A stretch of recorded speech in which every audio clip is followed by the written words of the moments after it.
স্থির জলে একটা নৌকার গতিবেগ 5 কিলোমিটার/ঘন্টা, এটাকে আমরা এক্স ধরছি। আর স্রোতের বেগ বলে দিয়েছে 1 কিলোমিটার/ঘন্টা, এটাকে আমরা ওয়াই ধরছি। স্রোতের অনুকূলে স্রোত যেদিকে যাচ্ছে নৌকা সেদিকে যাচ্ছে, তাহলে দুটো বেগ একসাথে যোগ হয়ে যাবে। এখানে 5+1 6 হয়ে যাবে স্রোতের অনুকূলে বেগ। স্রোতের প্রতিকূলে স্রোত যেদিকে নৌকা তার উল্টো দিকে, তাহলে ভ্যালুগুলো মাইনাস হয়ে যাবে। এক্স মাইনাস ওয়াই মানে প্রতিকূলে বেগ।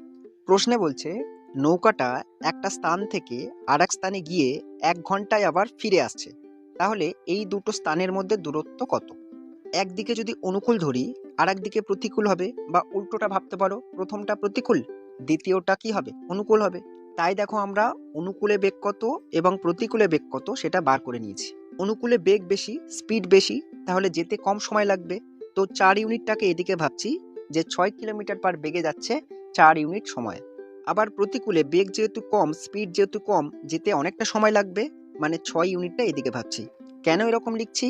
কারণ দূরত্ব যদি একই থাকে, বেগ এবং সময় ব্যস্তানুপাতে থাকে, উল্টে থাকে। বেগের অনুপাতটা যদি 6:4 হয়, সময়ের অনুপাতটা কি হবে? তার উল্টো হবে, 4:6 হবে। 2 দুগুণে 4, 3 দুগুণে 6। দূরত্বটাও এখানে একই আছে, 4x3, 3×4 12। এদিকে কি আছে? 6x2, 6 দুগুণে 12। দেখো দুদিকে ইউনিটটা কি আছে? সেম আছে, দূরত্ব সেম আছে। উপরে যেটা আছে 6:4, এটা কি? বেগের অনুপাত, বেগ। নিচে যেটা আছে সেটা কি? সময়ের অনুপাত। বেগ ইন্টু সময় করলে কি পাওয়া যায়? দূরত্ব পাওয়া যায়। এখানে দূরত্বটা কত? 12 ইউনিট।